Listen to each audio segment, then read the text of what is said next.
Good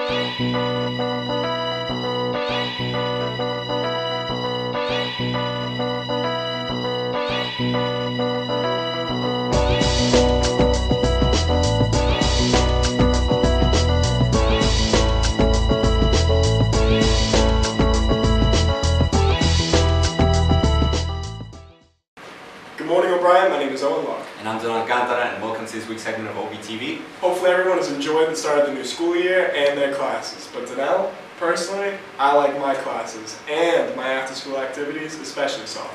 Yeah, I heard you're working that bench pretty well. But no, in all seriousness, OB has a lot of after-school activities that one can immerse itself onto. And this week we have highlights from the 5th Annual Club Fair and some of the old and new clubs that are offered here at OB. Here's Rosa interviewing the club organizer, Mr. McLeod, and some of the club members. Morning. I'm here with Mr. McLeod, the club coordinator. We decided to coordinate a club fair in which all the clubs could show up and have students from their organizations present information to the whole student body. And over the last 5 years, it's been very, very successful. If any student has any question, go to the O'Brien website or come see Mr. McLeod. I'm here with Paige, the president of the GSA club. So my club is the GSA, and our full name is GSA Alliance. And mainly what we do is we're a safe space for LGBTQ youth and allies to come help out with that. And we're trying to do campaigns like No Name Calling Week and Gay Pride Week to help O'Brien come closer as a community and feel like a safer space.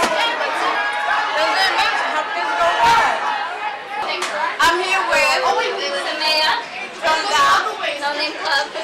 We just wanted to find something that spoke to all of us at OB. And it's like, yeah, we have the name of O'Brien, but who are we as a people, you know? Like, we come from so many different backgrounds, so it's like, how do we find something that fits all of us? Like, one word. So we just chose No Name. You can't find a way to describe that much difference, you know, diversity. Good luck. Thank you. Thank you for the interview, Rosa.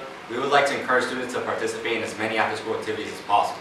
Whether if it's a sport, a club, or community service, after-school activities help us grow into better versions of ourselves.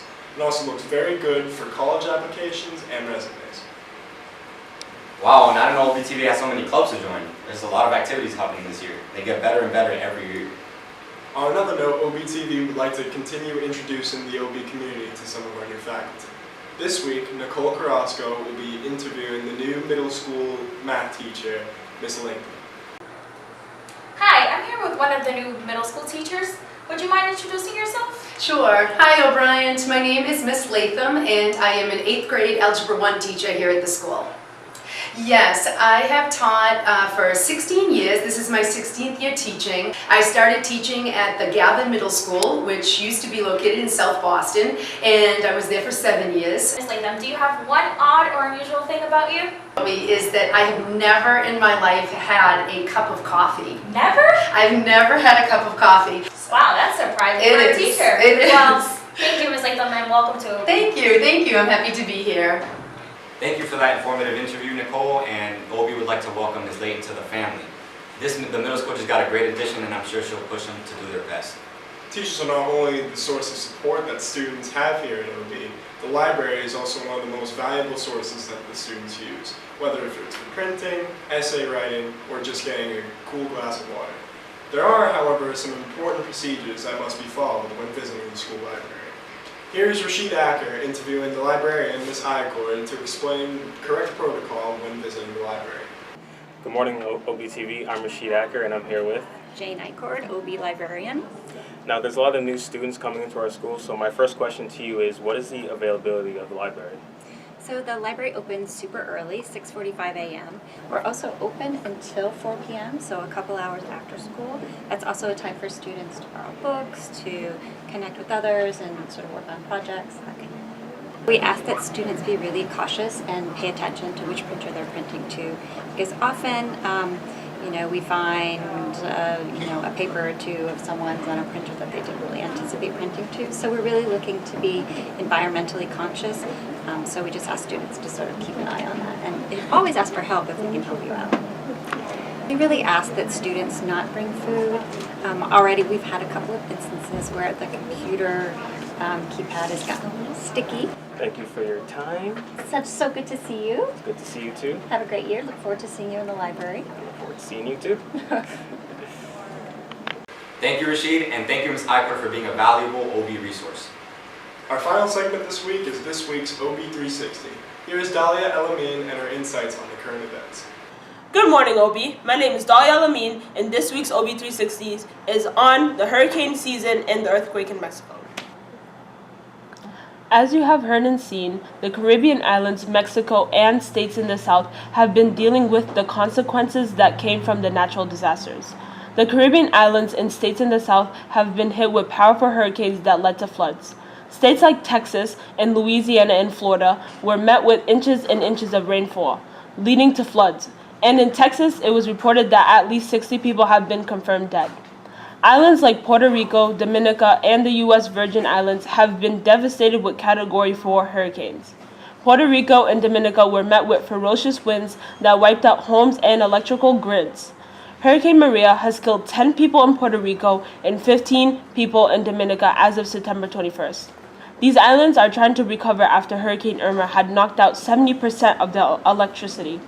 In Mexico, they were hit with a 7.1 magnitude earthquake that killed over 400 people. As of September 22nd, the death toll is still rising as Mexicans continue to search for survivors. Good morning, OB. My name is Dalia Elamin, and I'm here with Shayna Morales. So Shayna, where are you from? I'm from Puerto Rico. And have you gotten contact with your family down in Puerto Rico? I was able to contact my dad and my grandparents, but I still haven't heard from cousins, aunts, and uncles. So have you got involved with your church or a local organization to raise money for Puerto Rico? I've been donating through this fund called Unidos por Puerto Rico. It's an organization brought forth by the First Lady of Puerto Rico, Beatriz Rossello. Oh wow, that's really nice.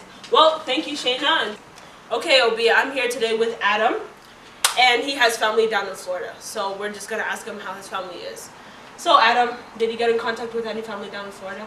Yes, my grandmother has a house in South Florida. It was affected by it, but it wasn't too heavily damaged. Okay, that's But really she's nice. all safe. Oh, that's really good. So, are you involved in a church or organization that's helping to send funds down to Florida? Or Yeah, my church's offerings are sending, I believe, the money to Texas. Oh, that's really nice. That's really good. Okay, thank you, Adam. Thank you, OB. As you heard, OB, these people are devastated after the natural disasters hit their countries in which their families live in. OB prays for the families that have been affected by these natural disasters. However, OB, celebrities like Demi Lovato, Beyonce, and Sandra Bullock have donated thousands of $millions to the Red Cross in order to send relief down to these states and islands that have been affected by their natural disasters. You too can donate money and clothes and canned food to places like Planet Aid or the Red Cross or the Boston Food Bank. And you could also get close with your local church and your local organizations in order to send money down to these islands and these states. Well, that's all for this week's OB 360. Thank you. Back to you guys. Thank you, Dalia, and our thoughts and prayers go out to the families that were affected by these natural disasters.